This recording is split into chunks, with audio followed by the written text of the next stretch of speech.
The wife is a slave. Don't slack off on the housework. Pregnant with a big belly in my 9th month, I was pushed without hesitation by my husband, Daniel. It seems he was dissatisfied because I was lying down all the time, not doing housework due to the risk of premature birth. I didn't expect kindness from him and was used to being scolded. But today, Daniel's eyes were different from usual. Instead of enjoying tormenting her, it seemed like he was venting his great anxiety. "Oh, just give me alcohol, more alcohol." Daniel drank voraciously, spilling alcohol from the corners of his mouth. Before long, he was drunk and snoring loudly in the living room. Since I'm apparently a slave named wife, I cleaned up the empty cans and covered Daniel with a blanket so he wouldn't catch a cold. Running away to alcohol, how pathetic. I looked down on him and quietly raised the corners of my mouth. The next morning, Daniel said he would take a day off from work because he caught a cold and dove under the covers. However, I didn't let him off. Thanks to Daniel, I can live comfortably. Thank you always. I patted the back of a Daniel, who looked unusually lacking in confidence, gently. A husband's worth is in his earnings. Now, off to work you go. I don't know what will happen there, though. I'm Eleanor Jones, 23 years old. I married Daniel, who is a decade older, 6 months ago. Yes, that's perfect. Daniel nodded in satisfaction after tasting the meal. I breathed a sigh of relief. That's how he always praises me. Coming home tired to a tidy room, a delicious meal, and my beautiful Eleanor waiting for me makes me the happiest man alive. I meticulously do the housework so that he can have a bit of ease in his busy life. It's gratifying to be appreciated for it. Eleanor, you're lucky to have me as your husband. To be such an elegant lady at your age. Daniel, older, is reliable and always leads me. We met at a job fair while I was job hunting. I ended up marrying him instead of taking a job. So, while my friends are working hard at their new jobs, it's true I live an elegant life as a housewife. He specifies the number of dishes for meals and has preferences like separating laundry by color. Daniel encouraged me to take cooking classes. So, I don't have too much spare time, but it's rewarding because Daniel acknowledges me with a smile. This meat is delicious. The best. It was expensive, wasn't it? You should be thankful to me. Daniel has always been good at studying and now works at a big company. Well, I guess I'm what you'd call an elite, Daniel once said. His slightly condescending attitude seems full of self-confidence and cool. And now, a new life is growing inside me. I believed our family would become even happier. The disturbance began when I was 3 months pregnant. 1, 2, 3, there are only 3 side dishes. That's strange, have my eyes gone bad from being too tired? Daniel exaggeratedly counted the dishes. I'm sorry. I haven't been feeling well. And? I've started experiencing morning sickness and can't move as I want to. Plus, the smell of food is so strong, it's hard to cook. Daniel listens to my story without moving an eyebrow.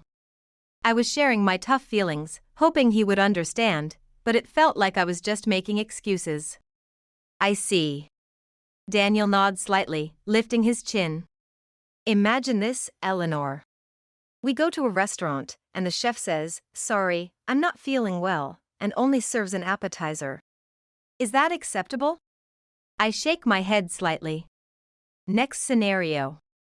We go to a theater, and the actress says, "Sorry, I'm not feeling well," lies down on stage without makeup, and doesn't perform. Is that acceptable? I look down and shake my head again. Right, it's not. That's abandoning one's duties. If I were the customer, I'd be furious.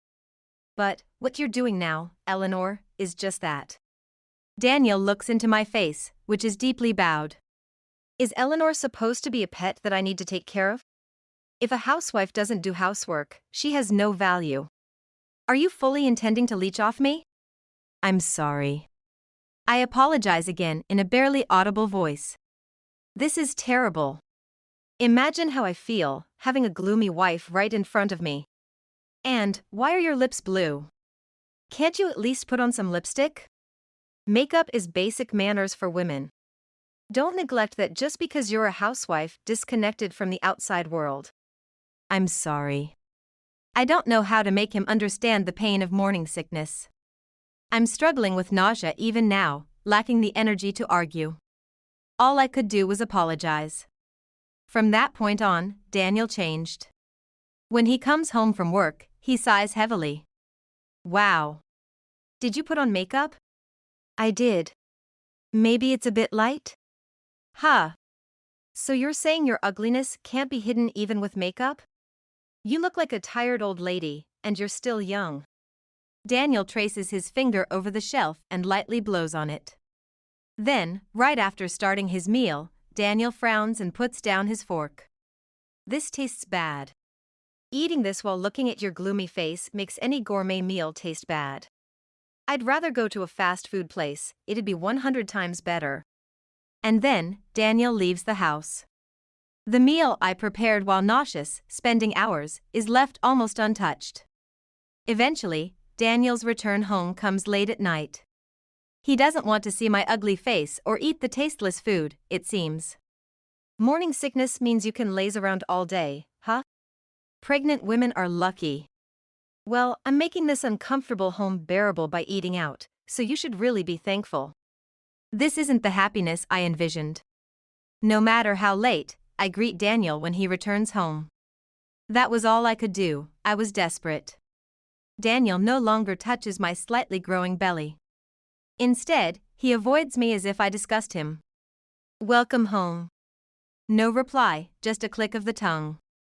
He briskly walks past me, and the smell of him induces a strong wave of nausea. When I clean his clothes, I try to hold my breath as much as possible because the smell is so unbearable, it makes me dizzy. I've never minded Daniel's scent before. Is it because of the pregnancy? No, it's not just that. I pick up a suit soaked with scent with my fingertips. From the pocket of Daniel's discarded suit, I take out receipts, coins, and crumpled tissues. I straighten out a crumpled receipt. Daniel said he preferred a diner to my cooking, but it's a receipt from a fancy restaurant. 4-2. I wonder who he went with. I had given up on the reliable Daniel I loved. The suit leaves behind the sweet smell of perfume. I can't help but notice the shadow of another woman. But I need Daniel for me and the baby to live. I rolled up the receipt again. It's my fault for being cheated on. It's inevitable, given my gloomy face and inability to do proper housework. After giving birth, I'll be free from morning sickness and my heavy body, and I should be able to do housework as before. Moreover, with a cute baby, I'm sure Daniel's heart will return. I was holding out, just enduring for now. Sunday morning. Daniel gets up leisurely. He finally sits at the breakfast table, so I prepare breakfast. I smile a little and offer him a plate, but Daniel distorts his face.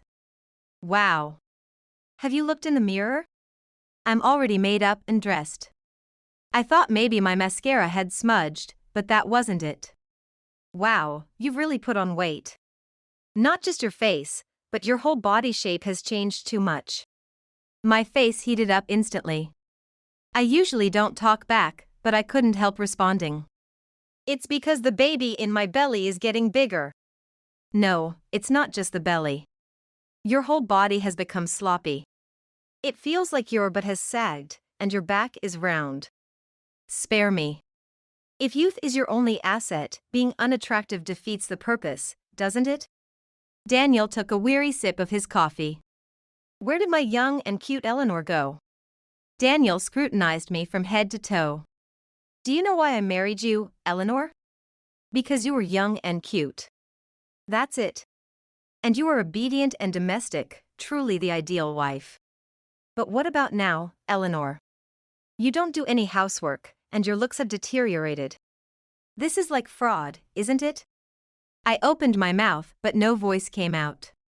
Daniel, getting carried away, scolded me even more. Youth will fade away eventually, so why did I choose something like that? I can't regret it enough. I thought Eleanor, who respected me, was cute at first. But, independence was also necessary. I, too, wanted to get a job and be independent once. But Daniel strongly opposed that. You don't need to work. Just marry me. There are people at the company who took maternity leave and didn't whine about morning sickness or anything, just worked as usual. And recently, a single mother joined. Admirable, huh? Raising a child on her own. That's what being a professional is all about. Get it? Nausea surged up even as I listened. Unable to bear it, I dashed to the bathroom. Daniel's voice pierced my back. Oh, run away. Nice, huh? Housewives don't have to take responsibility. No matter how much I vomited, the nausea wouldn't subside. Eventually, Daniel stood behind me. Even seeing me cry and suffer, all he could say was, "That's disgusting."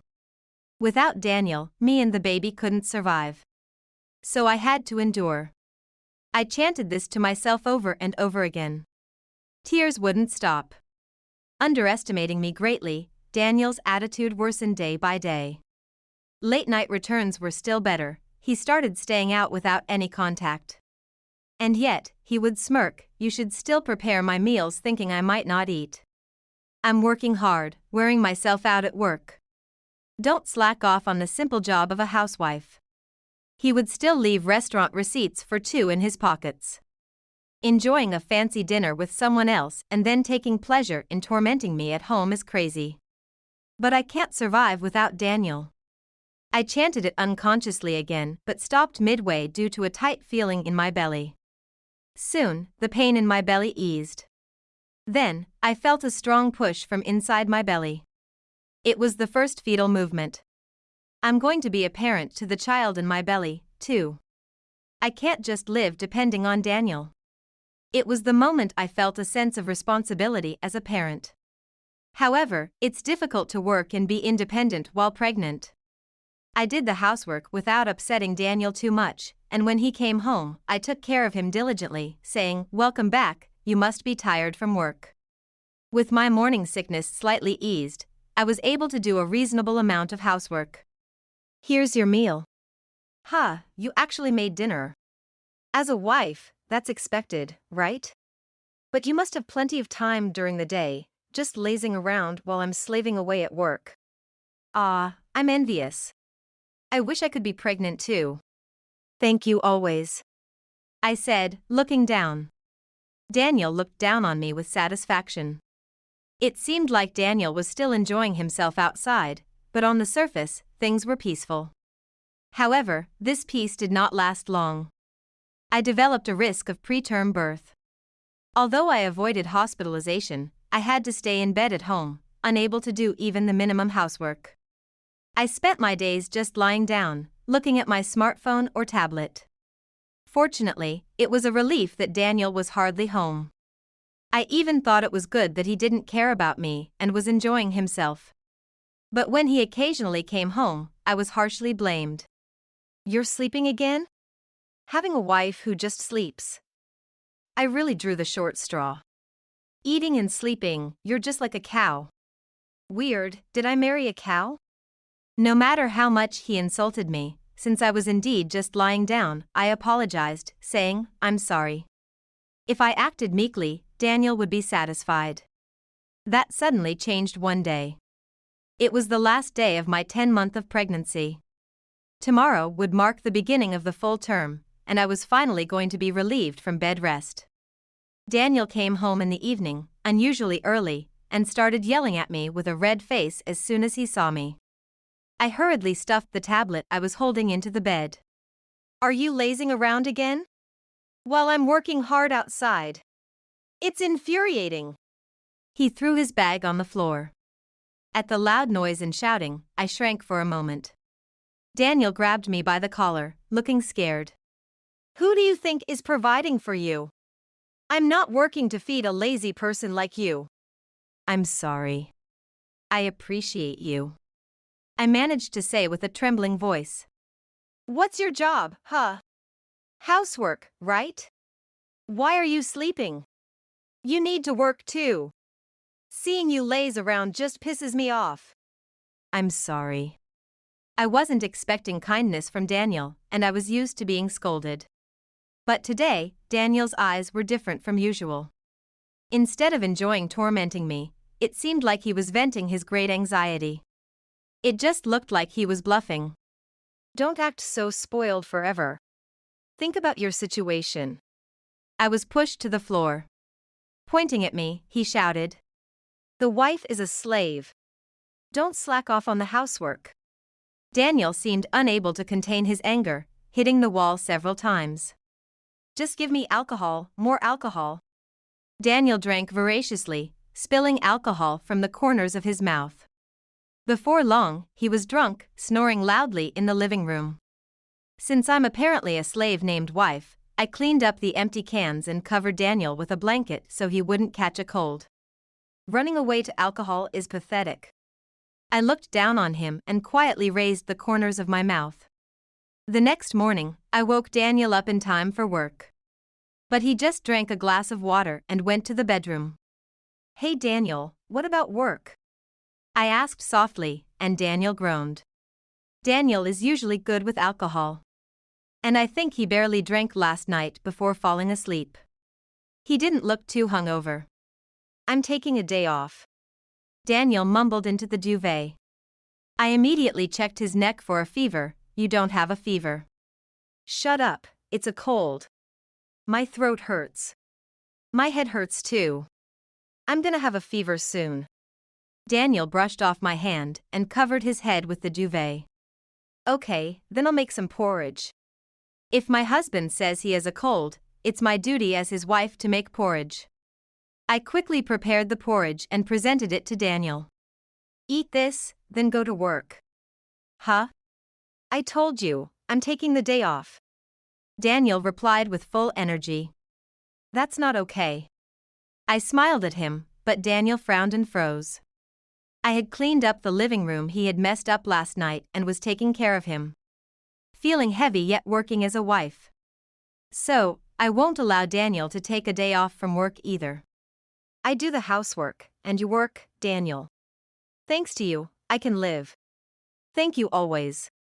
Daniel fell silent, looking puzzled. I patted his back, which seemed unusually lacking in confidence. A husband's worth is in his earnings. Then, I forcefully got him ready and headed to the station to push him onto the train. I held onto his arm to make sure we didn't get separated. Come on, we have to hurry so you're not late. Huh? Why are you even coming with me? You're not feeling well, right? I'm worried, so I'll come too. Besides, I was going to shop near your office, so don't mind me. I intended to make sure Daniel didn't pretend to go to work and skip out. I'm not feeling sick anymore. Get off the train. That's good. But I said I was going shopping, remember? Why go all the way there? You could shop near our house. Daniel didn't seem to have the energy to yell amidst the crowd. He oddly took a longer route and walked slowly, looking strange. Despite his resistance, we arrived at the company. We were a little past the start of the workday. It seemed someone was worried about Daniel being late, as a man came out to greet us outside the company. Hey Daniel. Late, huh? Taking an executive's liberty? The man was older than Daniel, who was completely intimidated. The man's mouth was smiling, but his eyes were sharp and scary. It felt like there was no escaping his intense gaze. He firmly grabbed Daniel's arm as he tried to retreat. Get inside quickly. Daniel looked terrified, as if being dragged into a dangerous place. He reached out to me for help. Eleanor, please do your best at work, I said with a bright smile. Daniel was trembling. You must be Daniel's wife. Thank you for bringing him all the way here. We have an important meeting to discuss. Would you care to join us? Yes, please. In the conference room, Daniel sat as small as possible on a chair. The man introduced himself as Daniel's direct supervisor. Additionally, there was an older man showing clear anger. There was also a woman with a sullen face. Daniel, do you have anything to say? The supervisor asked in a low voice. Daniel looked down and remained silent. If Daniel is silent, let us share what we know. Despite having a family, you seem to have been quite close with her from the same department. Referring to the sullen-faced woman. As a company, we wouldn't normally reprimand an employee's affair, but first, how about apologizing to your wife? Daniel glanced at me but bit his lip. His pride, as high as Everest, wouldn't allow him to apologize. An affair? What are you talking about? I have no recollection of such a thing. You must be mistaken. Daniel defended himself in a fading voice. But no one believed him. Then, how about this? I presented several photos.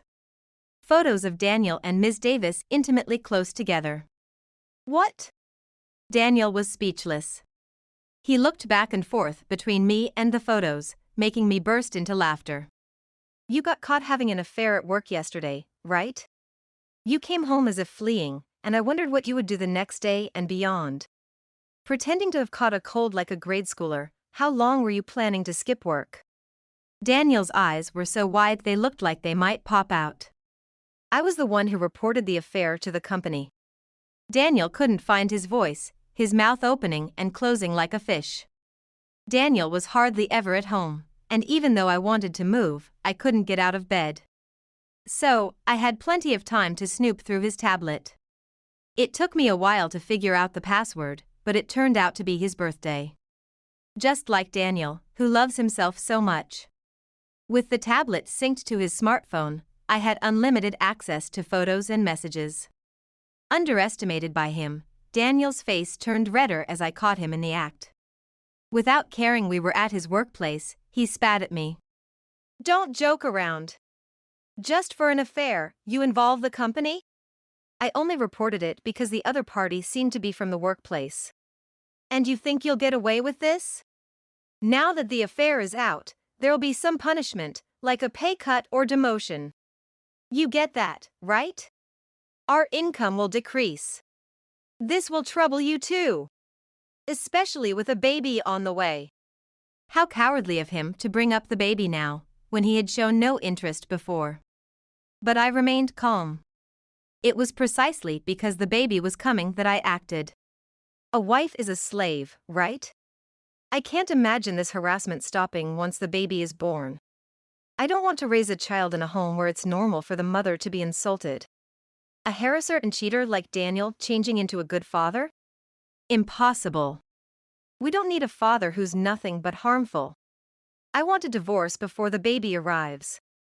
Daniel froze, pushed away by a wife, no, a slave. I had thought Daniel was always a confident adult, but when cornered, he couldn't come up with a single good excuse. The gap between his usual posturing and his pathetic state now was stark. It's only natural for the wife to give up on you. So, maybe it's time we also had a talk. An older man spoke up. It wasn't just me who couldn't forgive Daniel, who was completely disheartened. Why even involve the executive vice president? Isn't this making too much of a fuss? Daniel muttered with a nearly tearful grimace. The older man was the executive vice president. The anger emanating from the executive vice president over a mere employee's affair scandal was far from ordinary. How dare you lay a hand on my daughter?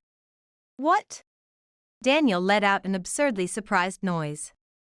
After his eyes darted around for a moment, realization dawned on him. Mr. Davis, the executive vice president. Her father? Yes, the executive vice president was the father of Daniel's affair partner. Frustrated by just divorcing, I reported the affair to the company. I thought it would be good if Daniel got a pay cut and was looked down upon by everyone at the company, as he had said. That was all I felt. However, when I managed to get in touch with Daniel's boss and told him, the boss was visibly shaken even over the phone. Despite having a wife who's heavily pregnant, what are you doing? The executive vice president's angry voice thundered. Daniel couldn't just stay silent and immediately apologized rapidly. I'm deeply disappointed in my daughter too, for having an affair with a married man. I truly apologize to your wife. She was the single mother woman Daniel had talked about. Perhaps Daniel, who was disgusted by me, a so-called useless housewife, was attracted to her because she managed both work and childcare. But in reality, she had given birth out of wedlock, and her childcare was mostly left to her mother while she went out. That's why the executive vice president had her join the company through connections, wanting to keep an eye on her. Though she still neglected her child, her surprisingly regular attendance had reassured the executive vice president. Little did he know it was to meet Daniel, a realization that was unbearable. I'm sorry. I've broken up with her. We're definitely over. I'm sorry. Daniel was just apologizing over and over.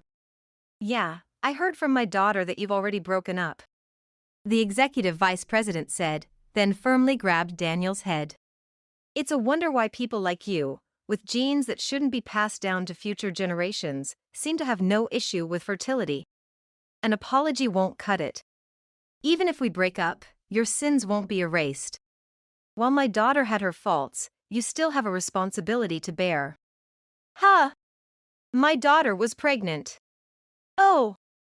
Daniel collapsed as if his bones had turned to jelly. It's not true. There's no child. It's okay. His feeble denial only ignited the executive's rage. Please, I'm sorry. Daniel was struck by the executive's iron fist. Looking up for salvation, Daniel saw the executive had turned into a complete monster, and the boss and the daughter were looking away. She seemed to have wanted to have the child and marry Daniel. She harbored resentment towards him. Though she was also at fault for cheating, Daniel, who toyed with her feelings, was the worst offender. The only one who met my gaze, Daniel blurted out. Eleanor, it's just terrible. Yeah, terrible. You are, Daniel. Having said my piece, I left the conference room. When I stepped out into the hallway, the crowd that had gathered quickly dispersed. It seemed like rubberneckers had gathered. Daniel no longer has a place in this company. Daniel's screams could be heard from the conference room. Later on, Daniel and I got divorced. I've been thinking about divorce for a long time. I was just putting up with it because I felt sorry for you. Despite not wanting to admit he was dumped, our divorce proceeded smoothly. And then, the company's verdict was to fire him. He had braced himself for a pay cut or demotion, but the punishment was more severe. A normal person would have resigned due to the spread of rumors within the company, but Daniel, full of pride, wanted to cling to the prestigious company. He found it hard to accept his dismissal and protested vehemently. Actually, it was the result of me submitting various pieces of evidence to the company. Exchanging messages frequently during work hours was just the tip of the iceberg. Claiming to be out for work but just taking breaks at hotels. And to top it off, he was expensing those costs. There's no excuse for that. After breaking up with her and losing his job, Daniel came back to me. Despite us already being divorced, the nerve of him showing up. When you lose everything, you realize what's truly important. I want Eleanor more than status or honor. Hey, was the child born? I want to meet my child. I've heard that the in-laws were furious with Daniel's foolish actions and cut ties with him. They were looking forward to holding their grandchild soon, but that hope was shattered.